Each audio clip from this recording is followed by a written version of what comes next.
Para Venezuela, muy buenas tardes, queridos amigos, queridas amigas, bienvenidos como siempre en buena hora. Su servidor Mario Villegas, listo para compartir con ustedes hasta las 3 de la tarde de este día, lunes 21 de abril. Nuestro programa, una presentación de Agrepa, el mejor asfalto que se produce en Venezuela. Agrepa, gente seria, asfalto de primera, y del servicio geriátrico del doctor Argenis Portillo. Consulta previa cita por el teléfono 0414-309-0806. 0414-309-0806. Una nueva semana que inicia con una triste noticia. Esta madrugada amanecimos los venezolanos con la infausta noticia de que el Papa, tocayo mío por cierto, Mario Bergoglio, ha fallecido. Se ha muerto el Papa Francisco. De verdad que es una noticia muy dolorosa, muy lamentable. Por supuesto que la cristiandad, los católicos y en general la humanidad lamenta esta triste información de que ha fallecido el jefe de la Iglesia Católica. El Papa tenía sus críticos, bastantes. Gente que incluso llegaban a decir que el Papa era comunista. Yo digo que esa es una sandez. Para empezar, los comunistas son ateos, los comunistas verdaderos, y el Papa no era ateo. El Papa creía en Dios y lideró la Iglesia por poco más de 10 años, entiendo que unos 12 años. Pero bueno, en todo caso, como decía Luis Herrera, nadie es monedita de oro, todo el mundo tiene sus críticos. Y justamente quienes más críticos tienen son quienes hacen, quienes se exponen con el hacer, se exponen a la crítica humana, alguna constructiva y otra muy destructiva. Yo digo que como venezolanos debemos al menos celebrar que antes de su fallecimiento el Papa Francisco tomó dos importantes decisiones, que fueron la santificación, en primer lugar, de José Gregorio Hernández y luego de Carmen Rendiles, hace poquito. Decisiones que por supuesto que de alguna manera exaltan los valores de nuestro gentilicio, de la venezolanidad. De modo que hay que, desde este territorio, desde este espacio de la tierra, agradecerle al Papa haber tomado esta decisión. Así que bueno, yo no puedo más que desear que descanse en paz y transmitirle a sus familiares, a la feligresía católica, a la iglesia venezolana, los sentimientos de dolor y de pésame, de condolencia. Amigos, el día de hoy vamos a tener una entrevista con un dirigente político. Todavía no se encuentra con nosotros, pero en breve estará en el estudio de Radio Rumbos.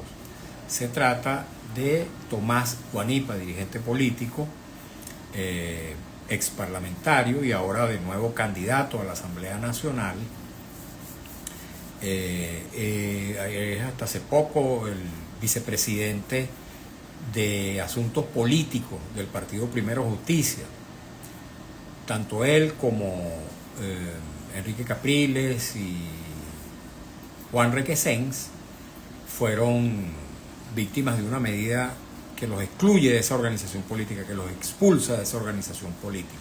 Pero en todo caso sigue activo y ahora aspira a ocupar una diputación en la Asamblea Nacional. Ya él fue parlamentario, pero repite o aspira a repetir en este nuevo periodo que se inicia el año próximo y que tendrá como punto de elección el día 25 de mayo. Así que bueno, en cuanto llegue Tomás Guanipa, y creo que precisamente, creo no, ya estoy seguro que está llegando en este instante, le vamos a dar la bienvenida y iniciar esta conversación sobre distintos temas que interesan a la sociedad venezolana. Estaba hablando en primer lugar, Tomás, bienvenido. Gracias. Del triste fallecimiento del Papa. Sí, sí, sí. Una noticia que por supuesto que enluta a los venezolanos, y yo comentaba que más allá de las críticas que el Papa tenía, le hacían al Papa desde distintas esferas, críticas, unas constructivas, otras destructivas, se le acusaba de que era comunista. Yo digo que bueno, que los comunistas son ateos y el Papa no era ateo, más bien lideraba la Iglesia y la creencia en Dios desde la perspectiva católica. Pero decía yo, Tomás, que había que agradecerle al Papa que antes de morir tomó dos decisiones importantes: la santificación de José Gregorio Hernández y de Carmen Rendiles, un par de santos con los que ahora cuenta Venezuela y que honran el gentilicio nacional. Sí, sabes que me pasó. Primero, saludos, Mario, a todo tu equipo. Disculpen la hora, pero es que hay un... Está lloviendo ya. Está lloviendo. Ya había amenazado días anteriores, pero esta vez cayó con todo. Y bueno, te comentaba que me causó extrañeza, porque hoy me desperté como a las 3:30 de la mañana con un dolor lumbar, y entonces bajé a tratar de sentarme para poder después acostarme de nuevo. Prendí la televisión y me escribió una amiga de España a casi a las 4 para decirme lo del Papa, y lo vimos antes del anuncio oficial, supimos, y la verdad es que es un Papa al que uno tiene que tenerle un gran reconocimiento. Primero por su humildad y su sencillez, el haber decidido quedarse a vivir donde vivía antes de ser Papa, el haberse mostrado de forma tan humilde cuando fue nombrado en la Plaza San Pedro. Yo creo que en lo personal, cuando estaba hospitalizado, el haber ordenado la santificación de José Gregorio, y luego también de nuestra primera santa, yo creo que son cosas muy importantes. Pero sobre todo yo creo que el compromiso de él con los pobres es una cosa que a mí me pareció muy importante, porque además lo vivió en carne propia. Y el que ayer haya dedicado la homilía en parte a los migrantes, que nosotros estamos sufriendo tanto por lo que nos está pasando a los venezolanos fuera del país, lo que está pasando concretamente en Estados Unidos últimamente, demuestra que era un Papa muy sensible frente al drama del ser humano, y un Papa que promovía la paz. Luego entra todo este tema de la politización, que a nosotros nos encanta meterle a todo alguna etiqueta, que me parece muy lamentable y que no corresponde con un nivel como el que el Papa tuvo. Así que yo creo que para él lo que hay es que tener un profundo agradecimiento, un gran cariño. El primer Papa latinoamericano, y fue un Papa que hizo grandes cambios, importantes cambios en la Iglesia, y que me parece que en todo caso va a ser recordado como un Papa importantísimo. Fíjate que los tres últimos papas para mí han sido muy importantes, porque el anterior, Benedicto XVI, que era un gran papa por su formación, decide algo que ningún predecesor había decidido, y que convirtió su papado en un papado, yo diría, único, que pasará a la historia. Es el primer papa que renuncia, ¿no? Y eso también demuestra una gran humildad, porque es decir, mira, yo no aguanto este peso de lo que significa. En la Iglesia hay que hacer cambios, hay que hacer cosas, hay que hacer investigaciones, hay que mejorar temas, y haber decidido renunciar creo que fue un gesto muy importante de él. Y bueno, ni hablar del del anterior, que bueno, pues fue un hombre que cambió el mundo para siempre. Así que Juan Pablo II. Juan Pablo II, claro, por supuesto, San Juan Pablo II. Y al Papa Francisco todo nuestro agradecimiento. Sabemos que ya está con Dios. Por cierto, uno de los primeros papas, yo no sé si el primero, que no va a estar en la Basílica de San Pedro, sino que escogió un sitio distinto también, y que redujo todo el tema de la pomposidad de sepelio, de la ceremonia de un papa. Así que lo vamos a recordar con muchísimo cariño, y ojalá lo que venga sea para reforzar lo que se viene haciendo en términos positivos para la Iglesia y para el crecimiento del catolicismo en el mundo. Así es. Muchos temas que tratar contigo, Tomás. De verdad que uno no haya ni por dónde empezar, porque son tantas las materias que quiero someter a tu consulta, que de verdad que cuesta jerarquizarla. Sin embargo, voy a arrancar con algo que tú acabas de tocar, y después le entramos a los otros temas, ¿no? El tema de la migración venezolana. Acabas de tocar, y me parece que es importante conocer tu opinión acerca de una propuesta que acaba de hacer el presidente de El Salvador, el señor Bukele, proponiéndole a Nicolás Maduro una suerte de intercambio de presos, los presos que fueron deportados desde Estados Unidos a El Salvador por los presos políticos que existen hoy en Venezuela. Me gustaría que dieras tu opinión al respecto. Mira, lo primero es que hay que cuidar mucho el tema de los derechos humanos, ¿no? La cantidad de personas presas en El Salvador, de venezolanos presos allí, la forma como han sido llevados es una cosa dramática y muy lamentable. Yo he visto testimonios de familias cómo están sufriendo el hecho de que personas sencillamente por estar esperando un trámite legal para regularizar su situación en Estados Unidos sean apresados y llevados a unas cárceles de máxima seguridad donde son tratados como si fueran delincuentes y terroristas. Yo creo que todos los venezolanos tenemos que rechazarlo.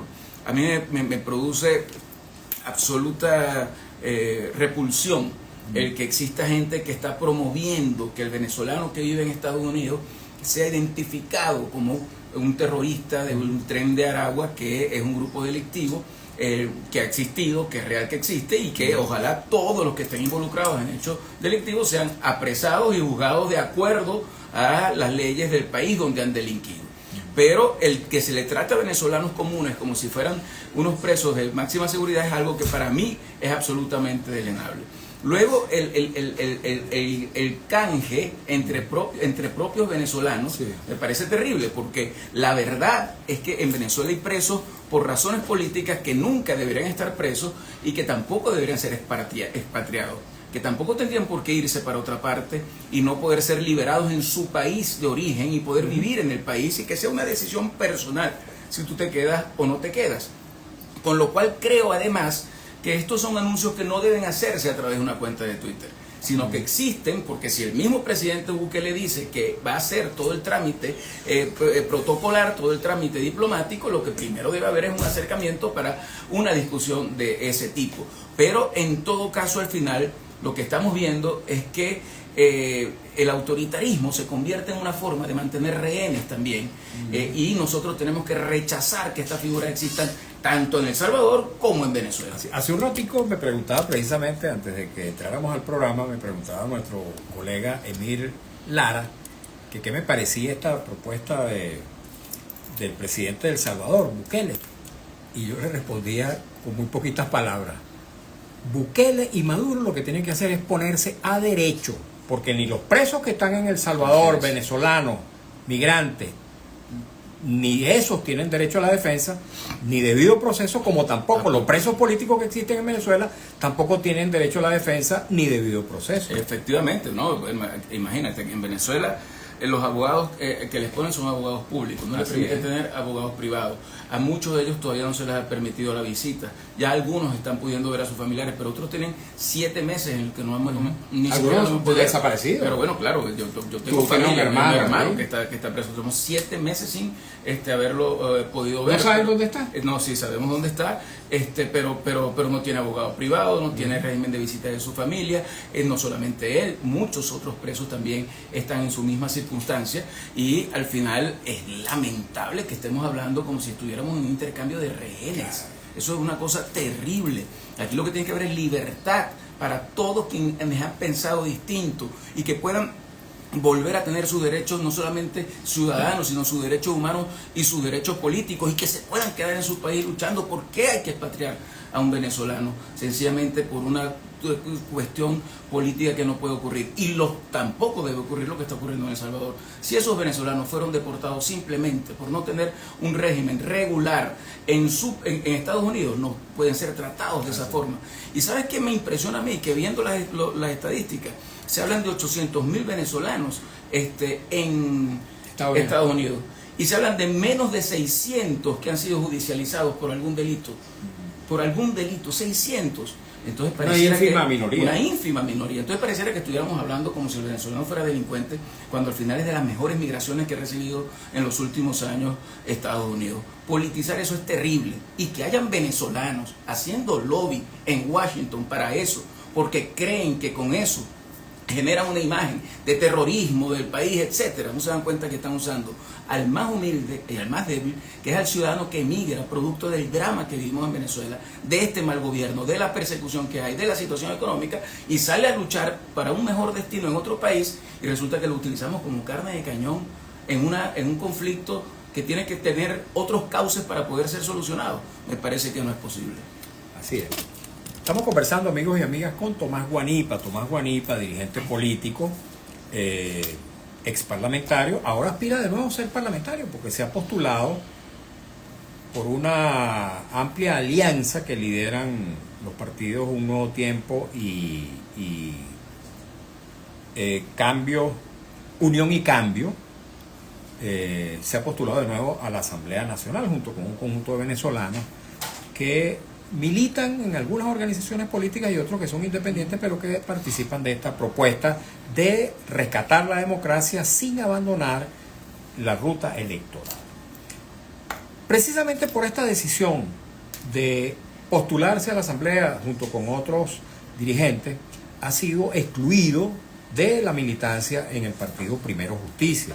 Hay una decisión formal de quienes integran la dirección de Primero Justicia que expulsa tanto a Tomás Guanipa como a Enrique Capriles Radonsky como a Juan Requesens, si mal no recuerdo, quien ahora es el candidato a la gobernación del estado Miranda. ¿Qué opinas de esa expulsión?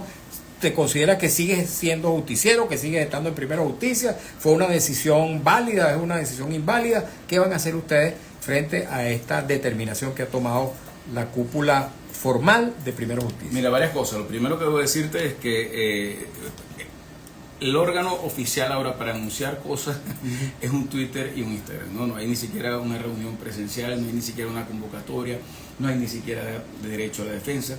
Lo único que existe institucional hoy en Primero Justicia es el Tribunal Disciplinario, que ha decidido que nadie puede ser expulsado sin el debido proceso. Con lo cual ese es un anuncio que lo que busca es como... O sea, no tiene validez. No, pero por amor de Dios, pero por amor de Dios.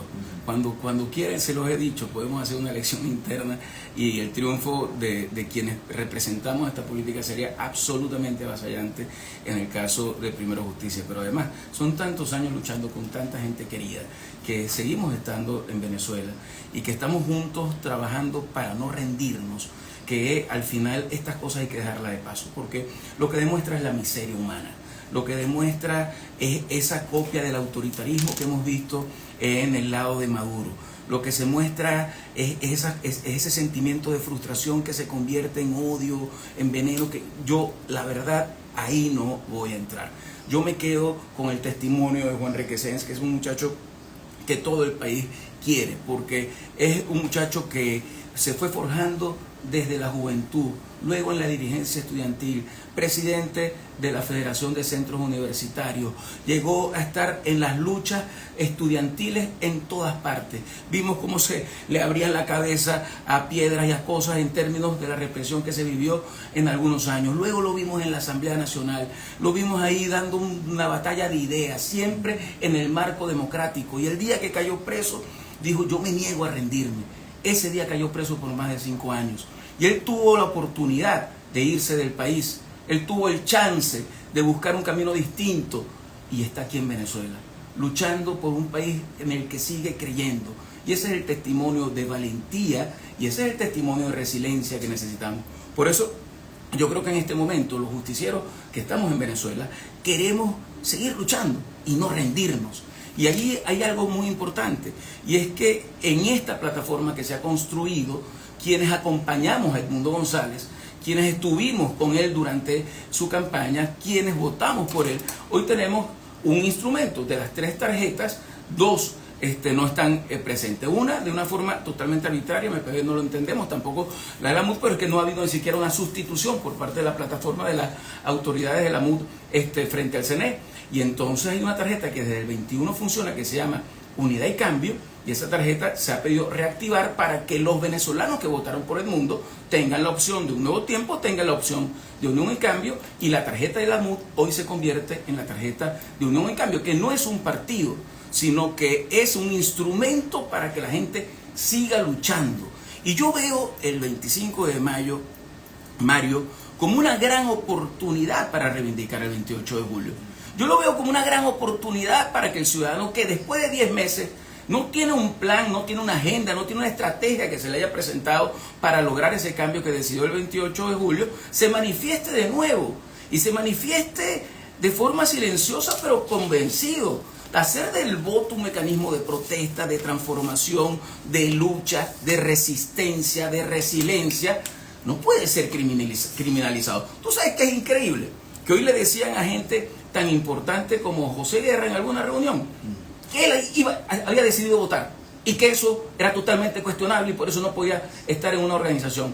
Imagínate tú lo que significa. Y para mí es lo más grave de lo que estamos viendo de quienes imitan a Chávez desde la oposición. ¿Cómo es posible que la única rendija que nosotros tenemos para mantener nuestra cultura ciudadana y democrática, que es votar, y en un sistema como el que vive Venezuela, votar es una forma de resistir, de enfrentar, de retar, de luchar pacíficamente? Entonces yo creo que nosotros tenemos que ver eso más bien como una gran oportunidad. Y para eso estamos además arriesgando todo lo que tú sabes que se arriesga en el país, pero en todo caso con la convicción de que la gente no puede quedarse sin opción. Sin embargo, Tomás, desde un sector importante de la oposición se le señala a quienes han decidido participar del proceso electoral como que están de algún modo favoreciendo o al servicio de la farsa electoral, palabras textuales, montada por Nicolás Maduro. Hay ciertamente alguna operación de relación con el gobierno de Nicolás Maduro que haya sido negociada y que le haya permitido a ustedes obtener una tarjeta que no existía antes del proceso electoral. Mira, la verdad es que cuando tú ves a la gente que utiliza este tipo de argumentos, que todos son políticos, por cierto, y que para los cuales se utilizan grandes cantidades de dinero, algunos dicen que públicos inclusive, para campañas en redes que desprestigian y satanizan a los que están decidiendo participar en este momento frente a la inacción que ha habido en 10 meses. Mira, cuando vayamos el 25 de mayo, harán 10 meses de la elección del 28 de julio. 10 meses en los cuales tú como ciudadano me dirás cuál ha sido la agenda en la que se ha tratado de mantener o de expresar el descontento popular y el deseo de que la decisión popular pueda ejecutarse, que es la decisión de un cambio. Y en ese sentido, que lo que estén planteando algunos sea que el 25 de mayo se hagan asambleas para protestar por las elecciones, me parece una cosa ridícula. Pues tienen que esperar entonces que se convocara un proceso electoral para decir vamos a hacer algo ese día. Me parece que eso no tiene ningún sentido. Y lo que me parece más bien es que si nos reunimos todos alrededor de los centros de votación y llamamos a todos a participar y volvemos a votar, volvemos a refrendar nuestra mayoría. Ahora, que se busquen una o dos personas, porque esto está con nombre y apellido, este y este, y se le gaste toda la cantidad de plata que están gastando para tratar de dañar la imagen pública de quienes estamos defendiendo participar y seguir luchando dentro de Venezuela, me parece increíble. Yo me pregunto, y esto cada vez que voy a un programa lo digo y lo repito sin problema, Ramón Guillermo Aveledo, el gran constructor y arquitecto de la unidad, el gran constructor de un esfuerzo opositor unitario, es un tipo que se entregó, es un tipo que alguien pueda creer que es vendido, es un tipo que pueda creer a alguien que tiene alguna negociación cuando todo el tiempo más bien lo que está es luchando para que en Venezuela haya masa de formación de ciudadanía que permita que seguimos luchando por nuestros valores democráticos. Chugo Torrealba, con el que puedes estar o no estar de acuerdo, llegó a ser también secretario ejecutivo cuando se ganó la Asamblea Nacional. Es un tipo que no defiende sus convicciones, se le puede tachar de eso. José Guerra, que tiene 7 años en el exilio y que además es uno de los economistas más serios y más probos, que su honestidad está más que garantizada y vista. Es un tipo que se le puede mencionar como un tipo que se entregó o que hizo alguna tratativa en contra de sus propios principios. Ahora, John Magdaleno, Fernando Mírez, que no es venezolano y es un gran intelectual, Jorge Roy, que fue presidente de Fede Cámara, tanta gente, el ex rector de la Universidad del Zulia, Ángel Lombardi, un hombre absolutamente honorable. Toda esa gente piensa que hay que participar. ¿Hubo y que o hay que no votar. alguna negociación con el gobierno para lograr que se activara esta tarjeta Lo que hay es única? No, lo que hay es una disposición para trabajar y para luchar. Lo que hay es una no ha habido exigencia ningún tipo de negociaciones podamos, previas. Mira, ojalá en Venezuela el proceso de negociación que se inició con todo el tema de México. Del cual tú fuiste parte, en representación de la MUD, por cierto. Que terminó en el acuerdo de Barbados, que es el acuerdo más importante porque es el mismo gobierno el que reconoce la inequidad, la falta de garantías electorales. Se detallan y se garantizan que la van a cumplir y después no la cumplen, cosa que les costó muchísimo a ellos, pero que a nosotros nos permitió hacer las elecciones primarias y nos permitió avanzar en tener una candidatura única. Ojalá los procesos de negociación no terminaran. Hoy estamos en un país donde las garantías electorales son prácticamente inexistentes, pero donde hay un pueblo que piensa de una forma distinta. Bueno, pero fíjate, yo creo que no es pecaminoso negociar. Yo incluso escuché, y aquí lo dijo en esta misma silla, Roberto Enrique, hoy secretario ejecutivo de la Plataforma Unitaria, que ellos están en favor de una negociación con el gobierno. Pero te pregunto, ¿ha habido o no negociaciones en estos días con el gobierno previa a la elección del 25 de mayo? En Venezuela lo más importante es que entendamos que en 25 años el gobierno no ha podido acabar con el sentimiento de cambio que en Venezuela ha ido creciendo cada vez más, y la resistencia de una oposición que ha conseguido en muchas ocasiones a través del voto, cuando la reforma constitucional, cuando la Asamblea Nacional del 2015 y en la elección pasada del 2024, sin menospreciar el crecimiento electoral que tuvimos en el 2012 y en el 2013, ese proceso de resistencia y de acumulación de fuerza, el gobierno no ha podido acabarlo con toda la represión que ha habido. Y nosotros, en 25 años, no hemos logrado que en Venezuela haya un cambio. Si nosotros no entendemos que cada actor, nosotros yo creo que representamos la gran mayoría del país, y quienes están en el poder representan el ejercicio, desde mi perspectiva, autoritario del poder. Nosotros tenemos que buscar mecanismos en los cuales este país pueda encontrar un cambio.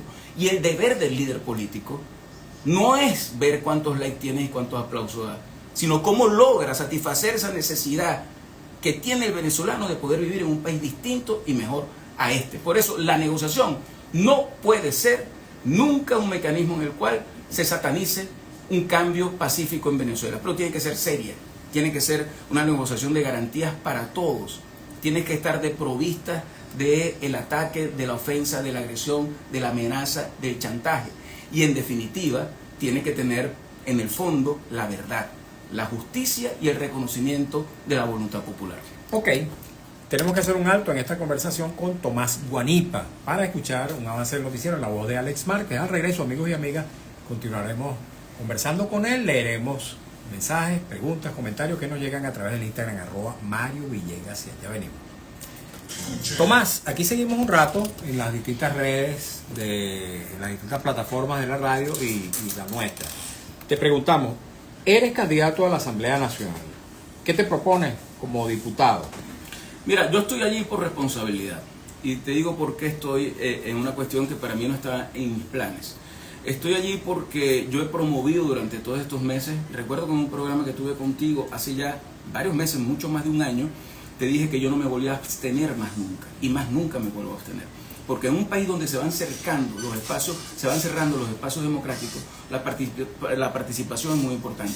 Y un país donde logramos hacernos sentir y alzar la voz, es un país que nunca va a poder ni cubanizarse ni convertirse en Nicaragua. Y eso depende también de la forma como nosotros sigamos luchando. Y estoy allí por responsabilidad, porque si le estoy pidiendo a mucha gente que me ha acompañado durante tantos años, a tantos justicieros y a tantos amigos que participen en esto como están participando, ellos no entenderían que yo no lo haga a su vez. Y lo único que yo quiero es que la gente pueda seguir teniendo voz, que la gente pueda seguir teniendo representación que luche por sus derechos, que la gente siga teniendo representación de quien no quiere rendirse y quiere seguir luchando para que el país pueda cambiar. Que al final el no rendirnos se convierta en un lema, pero también en una forma de vida que nos garantice que podamos tener ese cambio que tanto anhelamos, que algunos creen que es imposible y que yo lo veo a la vuelta de la esquina. ¿Qué repetirías y qué modificarías en tu conducta parlamentaria respecto a lo que fue tu presencia en el Parlamento del 2015? Bueno, creo que serían dos roles totalmente distintos, porque en aquel momento había todavía espacios democráticos en Venezuela. La lucha era una lucha mucho más de retórica, pero sobre todo de valores. Eso lo mantendría totalmente. de valores democráticos, en un país que se iba perdiendo el valor de la democracia, pero que buscaba mucho más la confrontación de ideas que la búsqueda de acuerdos. Yo creo que en esta oportunidad nos va a tocar también dar un debate muy importante de ideas. Tiene que haber un debate muy importante sobre esa reforma constitucional que están amenazando y que puede cambiarnos a todos, y que yo espero que pueda reencontrarnos a toda la oposición. Por eso yo trato de no calificar a ninguno de los que hoy me están atacando, porque entiendo que al final todos vamos a hacer falta, pero demuestra también la incoherencia de algunos, porque les dicen no participes ahorita, pero después a esa sí vamos a participar, y cuando seas concejal sí te vamos a apoyar. Es una manguangua, ¿no? Al final este es un proceso en el que las cosas no se han dado las condiciones necesarias, pero lo peor que puede pasar ese día es que hay un país que se deprima viendo como unos pocos hacen los espacios que a ellos le corresponden. Y yo creo que lo que hay que cambiar en términos generales es la actitud frente a la posibilidad de lograr un cambio real en el país. Creo que eso es importante y eso hay que buscarlo entre todos. Me gustaría aclarar algo que se ha venido rumorando de manera insistente. Hay quienes lo hacen de forma interesada, otros simplemente por desinformación. Y es que supuestamente quienes van a participar en este proceso electoral tendrían que haber firmado un reconocimiento de que Nicolás Maduro ganó las elecciones del 28 de julio y otro reconocimiento del resultado que el CNE dictamine después del 25 de mayo. ¿Cuánto de eso es verdad y cuánto mentira? 100% mentira, es absolutamente falso, eso no es real. Si además ustedes han visto en todas las declaraciones que uno hace, lo que pasa es que hay mucha gente que no termina escuchando, porque lo que ve son las campañas negativas. Nosotros reivindicamos el resultado del 28 de julio y la mejor forma de reivindicarlo es repetirlo el 25 de mayo. Y por supuesto que nosotros reconocemos no solamente la voluntad del pueblo, sino que defendemos lo que el pueblo decidió el 28 de julio. Ok, vamos a escuchar a Alex Márquez y luego continuamos con Tomás Guanipa.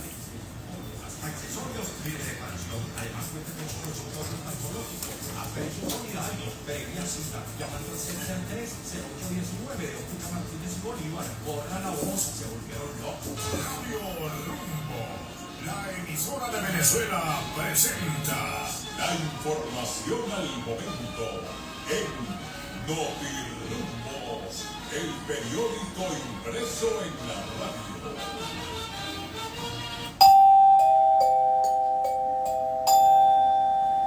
Notirumbos informa que 2 menores de edad murieron por inmersión en el estado Sucre durante el asueto de Semana Santa. Bomberos municipales detallan que los menores de edad, quienes residían en la ciudad de Cumaná, se sumergieron en una zona no autorizada para bañistas. Notirumbos informa el traslado del cuerpo del Papa Francisco, que falleció hoy lunes a los 88 años, a la Basílica Vaticana para el homenaje de todos los fieles, podría tener lugar ya este miércoles 23 de abril. Lo informa la oficina de prensa del Vaticano. Bajo el tormento de una incesante contaminación sónica viajan los pasajeros que salen de Caracas hacia Barlovento. Los conductores ponen a todo volumen sus equipos de sonido y no tienen contemplaciones. El que proteste se baja y punto. Al organismo que le competa, por favor, que tome cartas en este problema. Informó Notirumbos. 2:35 minutos en la tarde, hora Rumbos, la emisora de Venezuela. Informando y sonando, Radio Rumbo 670 AM, 75 años con Venezuela.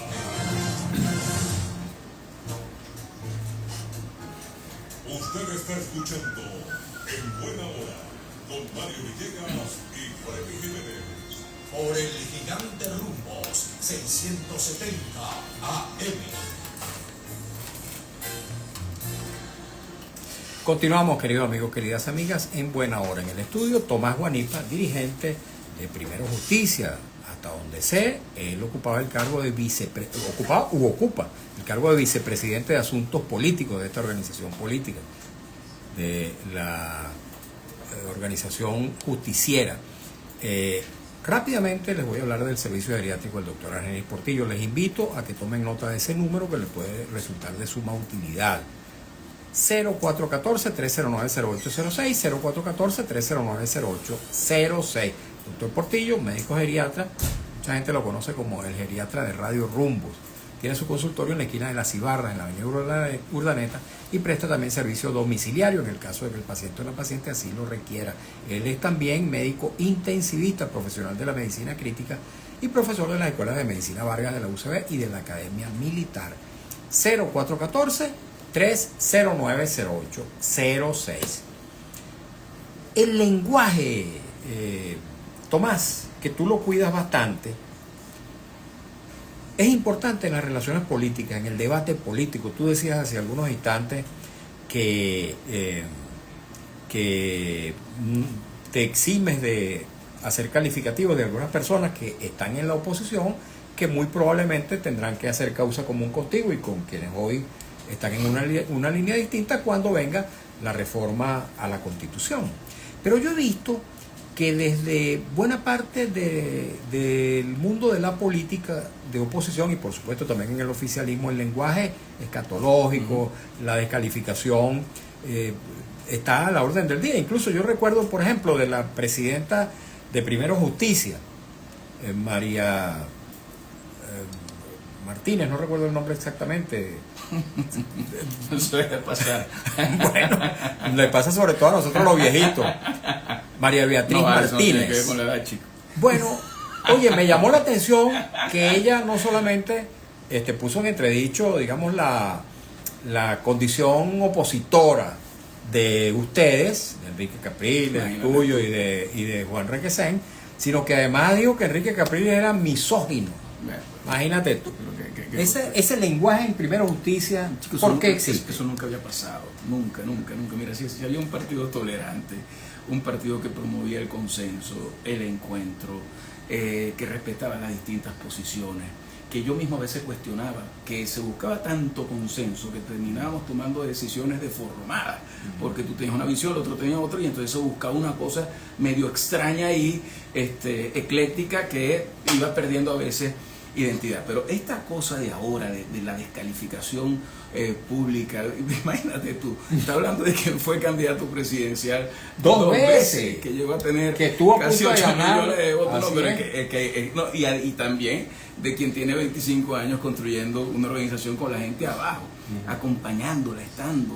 Yo me acuerdo, bueno, de tantas anécdotas que yo puedo tener sobre cómo uno trabaja para ayudar a otros a que construyan un liderazgo y a que crezcan y a que brillen por sí mismos, que estas cosas son muy penosas. A mí francamente, me da mucha pena ajena y me da mucha tristeza también, porque al final uno apuesta a la gente. ¿Cómo se va a resolver este problema interno de Primera Justicia? Mira, lo lógico es que ahí se convocara un proceso electoral interno. No lo van a hacer jamás, porque nunca tuvieron mayoría en la Junta Directiva Nacional, no tienen mayoría en el Comité Político Nacional, no tienen mayoría si se hace una elección de base.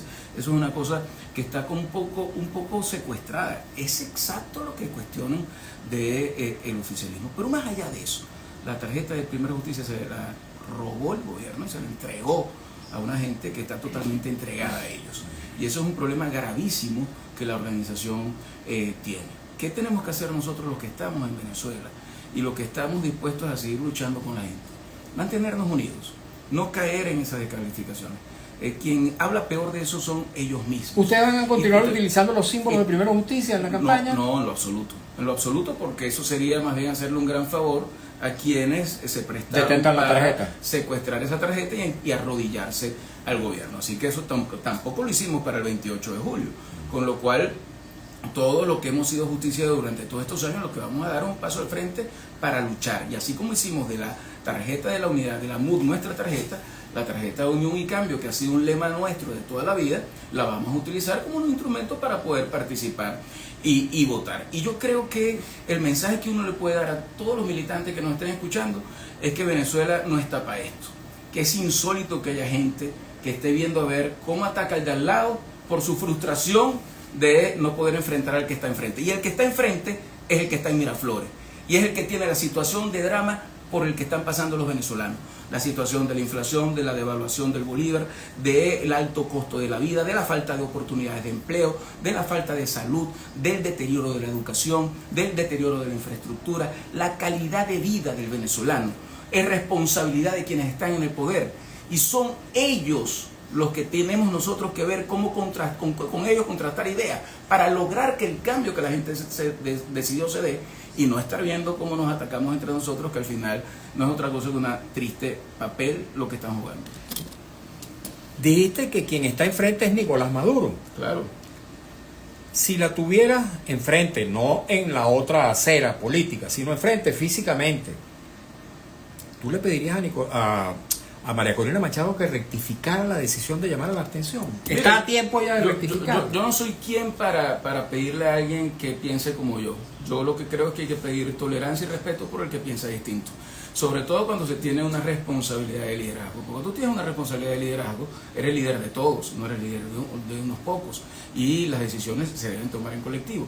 Y entonces yo lo que creo que hay que hacer una gran reflexión sobre lo que está pasando en este momento, y que después de 10 meses en un país que está prácticamente sin ningún tipo de actuación en términos de lo que pasó el 28 de julio, y la gente va haciendo su vida porque los países no se paralizan, y hay una oportunidad para volver a mostrarnos, para mostrarnos unidos, para luchar. Yo no entiendo cómo alguien puede despreciar eso. Mira, lo peor que nos puede pasar, Mario, es que aquí la cultura antidemocrática se meta en nuestro cerebro, y que terminamos como en Cuba, donde no hay posibilidad ni siquiera de hacer algún tipo de organización, o que estemos como en Nicaragua, donde no hay ni posibilidad de presentar una candidatura que sea verdaderamente opositora al régimen. Nosotros en Venezuela estamos resistiendo. O dime tú, si una persona que hoy, por ejemplo, Rafael Ramírez, que me ha escrito a través de familiares que pueden tener visitas de otras personas y dicen, por favor, en 3 líneas, participen, luchen, no dejen de participar en esta elección. Aclaremos quién es Rafael Ramírez, porque hay otro que la gente lo pudiera entender. Este es el negro y el bueno. Correcto. El otro es el blanco y el malo. Pero bueno, este que es el negro y el bueno, que es alcalde de Maracaibo, nos pide que participemos y que no dejemos de luchar. Ahora dime tú, un hombre que fue electo y que fue apresado injustamente como Rafael Ramírez, y nos está pidiendo que luchemos, ¿qué van a hacer? Está autoexcluido, está expulsado. ¿Qué cosa tan ridícula en un momento como el que está viviendo el país? El gobierno lo mete preso y los otros lo expulsan. ¿Qué es eso? Nosotros tenemos que ver cómo seguir luchando y participando, y para eso tenemos que defender el derecho de la gente de expresarse, y que esto no se convierta en Cuba y en Nicaragua. El gobierno, repito, en 25 años no ha podido con la oposición venezolana. Nosotros no hemos logrado el cambio. ¿Cuánta confianza se puede tener en el resultado que va a arrojar esta elección del 25 de mayo? Muy poca confianza si se repite lo que pasó el 28 de julio. Muy poca. Porque además son las mismas personas que están en el Consejo Nacional Electoral. Es que aquí nosotros no le estamos diciendo a la gente que vamos a una fiesta electoral y vamos a participar para ganar tal cosa y tal otra. No, aquí no estamos hablando de ganar, de perder. Aquí lo que estamos hablando es de resistir, de luchar, de no rendirnos, y que cada espacio que se abra, que se logre, sea un espacio para la democracia, para enfrentar lo que estamos viviendo, para promover y lograr el cambio que los venezolanos quieren, aspiran y anhelan. Ok, vamos a leer ahora sí, amigos y amigas, las preguntas, comentarios, inquietudes que nos llegan a través del Instagram @MarioVillegas. Desde ya les digo, amigos y amigas, porque vi un mensaje insultante, ofensivo, no los voy a leer. Ustedes saben que yo ese tipo de cosas las pongo de lado, porque no acepto que nadie que esté mirando la entrevista insulte a nadie, ni que alguien que se siente aquí en este estudio insulte a la audiencia. @Francisco Lista dice: cordial saludo desde Nuremberg, Alemania. Después del 28 de julio, ¿por qué la gente tiene miedo de decir con cuántos votos ganó según Maduro en su centro electoral? Por cierto, esta misma persona, Tomás, pregunta varias veces al invitado, a ti, que cuántos votos sacó Maduro en la mesa electoral. Seguramente esta persona supone que es que tú crees que ganó Maduro, o no crees que Maduro perdió en las elecciones. Yo estoy convencido que no ganó, no tengo la menor duda. Y yo estuve ese día, por cierto, todo el día estuve con Edmundo González. Nosotros estábamos claros de lo que estaba pasando, así que aquí no hay duda, y por eso digo, reivindicar el 28 de julio, una gran oportunidad después de que no se está haciendo nada y no se presenta ninguna margen de acción ni agenda, es votar para volver a decir: aquí estamos de nuevo, no pudiste con nosotros, aquí seguimos, somos más todavía. Y ese es el gran reto que tenemos. Ojalá estuviéramos todos unidos alrededor de eso, sería una gran demostración. Ahora, no critiquen a lo que hemos decidido luchar, a lo que hemos decidido decir esto que estoy diciendo, que comporta riesgos gravísimos para cualquiera, para la emisora, para ti, para mí, para el ciudadano común. Y yo lo que percibo es que la gente al final no quiere rendirse. Y por eso para mí Juan Requesens es un gran ejemplo para todos los venezolanos. Ok, vamos a continuar leyendo los mensajes, amigos y amigas. Rápidamente, dice Imagen Corp 2002, tiene el derecho de postularse. Se refiere a ti, a tu postulación. Y dice también, yo voy a votar, no me rindo. Dice, hasta el final, pero no me rindo. Y dice, estoy con Primero Justicia, bien, pero del lado de los que no se rinden. Lo dice esta persona. Dice HMM, bueno, otro mensaje insultante. Por favor, les ruego que no lo escriban porque no los voy a leer. Me disculpan, un poquito de paciencia si son tan amables. Un poquito de paciencia. Arquímedes Ronnie Bravo, si la oposición ya no va a seguir con ese juego, María Corina Machado demostró con punto y coma cómo el régimen se burla del pueblo. Así que no vamos a seguir en esta payasada, dice. Mari León 2908, hay un dicho que dice, el que le tira a su familia se arruina. Estoy totalmente de acuerdo con ella. Totalmente de acuerdo con ella. Así es.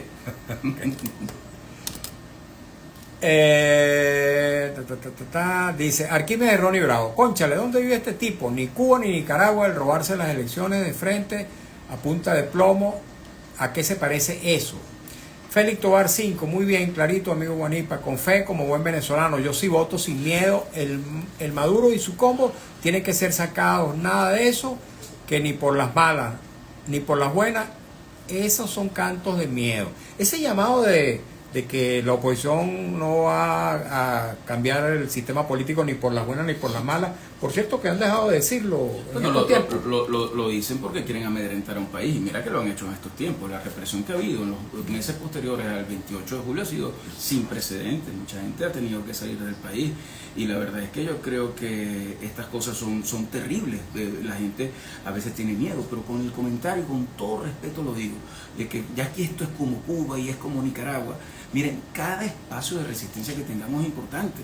Miren, ojalá en Cuba hubiesen podido hacer la demostración de fuerza que nosotros hicimos el 28 de julio. Ojalá en Nicaragua el 28 de julio hubiese podido haber un candidato opositor real.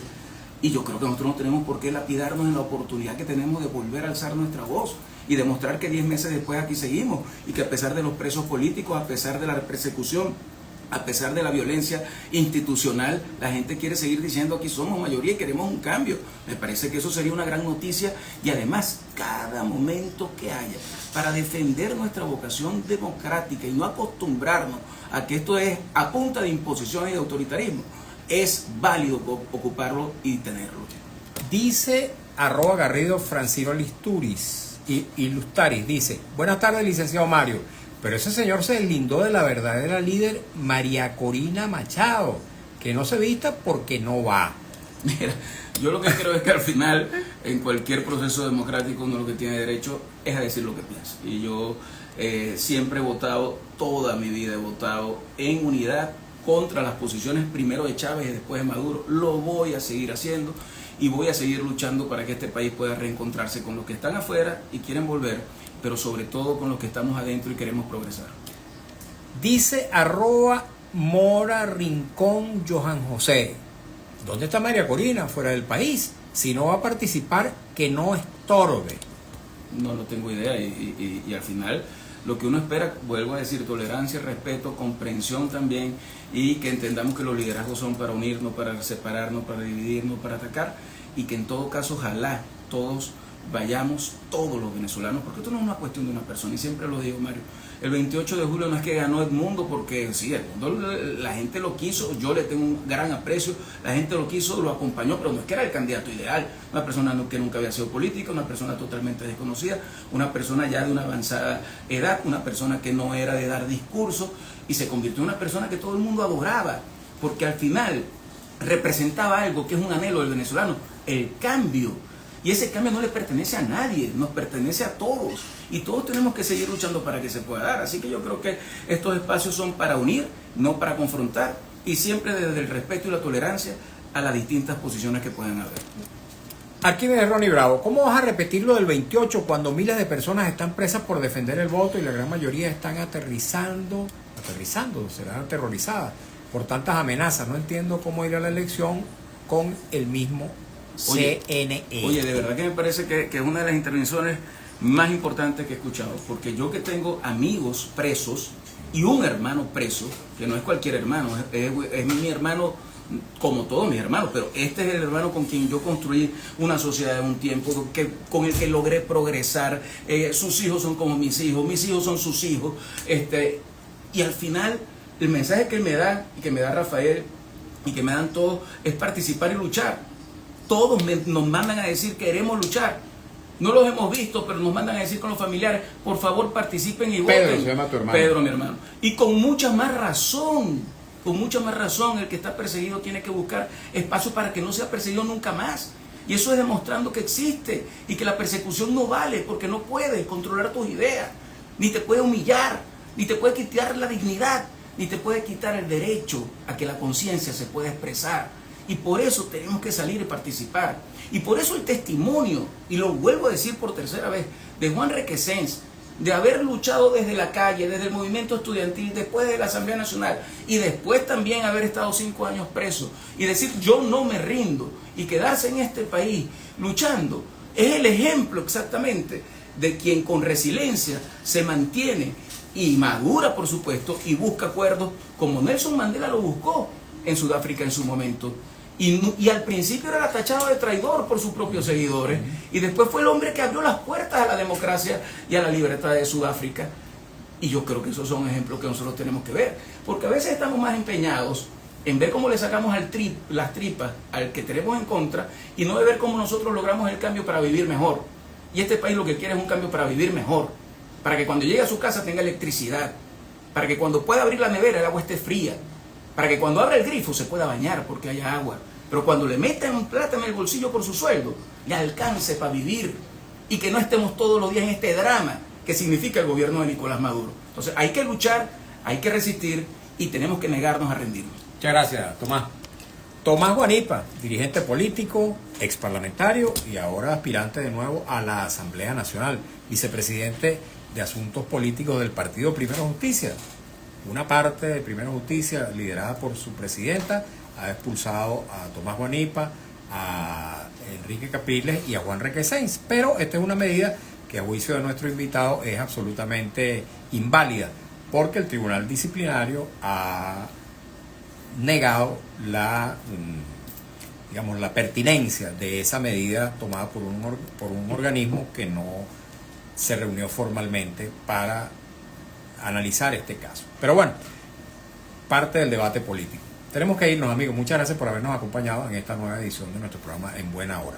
Hemos trabajado para ustedes con mucho cariño, como siempre, desde la dirección de Radio Rumbos, Elsa Siciliano, en la jefatura de prensa Luis Alberto Albornoz, en los controles Emil Lara, la lectura de las informaciones Alex Márquez, en las redes sociales de Radio Rumbos Marcos Rivera, frente a los micrófonos su servidor Mario Villegas con V de Venezuela. Nuestro programa, una presentación de Agrepa, el mejor asfalto que se produce en Venezuela, Agrepa, gente seria, asfalto de primera, y del servicio geriátrico del doctor Argenis Portillo.